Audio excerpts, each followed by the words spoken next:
आज पूरा देश महाराणा प्रताप की 481वीं जयंती मना रहा है।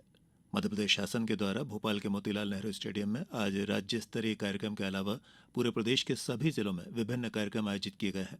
महाराणा प्रताप के जन्मदिन को एक पावन पर्व के रूप में मनाने का उद्देश्य आज की युवा पीढ़ी में जोश और राष्ट्रीयता की भावना की अलख जगाना भी माना जा सकता है।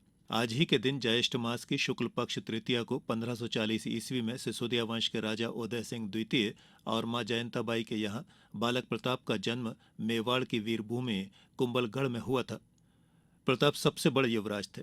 पिता उदय सिंह की मृत्यु के बाद 1572 में जब वे सिंहासन पर बैठे तब मेवाड़ और मुगलों के बीच लंबे समय से संघर्ष चल रहा था। उस समय दिल्ली में मुगल सम्राट अकबर का शासन था।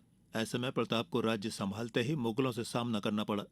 भारतीय इतिहास में महाराणा प्रताप सबसे मजबूत और ताकतवर योद्धा माने जाते हैं। 7 फुट और 5 इंच ऊंचे अप्रतिम योद्धा प्रताप 72 किलो का ढाल कवच, 80 किलो का भाला और साथ में एक म्यान में ही 2 तलवारें लेकर युद्ध मैदान में उतरा करते थे।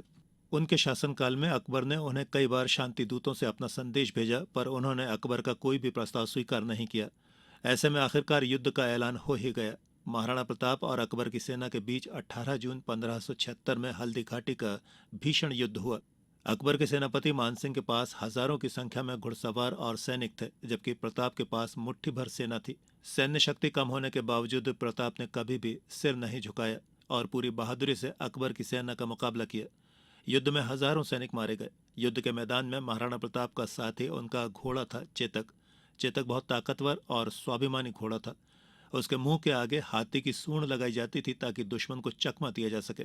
महाराणा प्रताप जब हल्दी घाटी के युद्ध में बुरी तरह घायल हो गए तब उन्होंने चेतक की लगाम थामी और युद्ध भूमि से आगे निकल गए।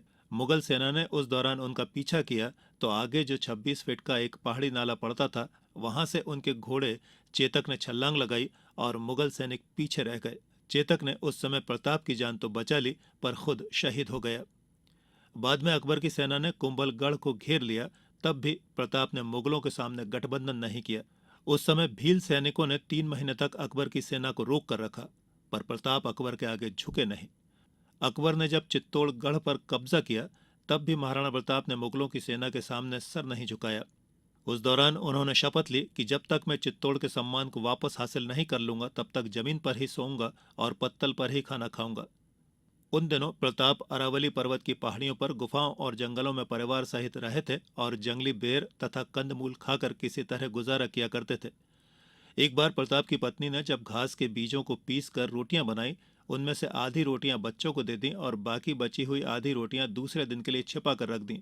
तब कहीं से एक वन बिलाव आया और बेटे अमर सिंह के हाथ से रोटी छीन कर ले गया। भूख से व्याकुल बेटा अमर रोने लगा।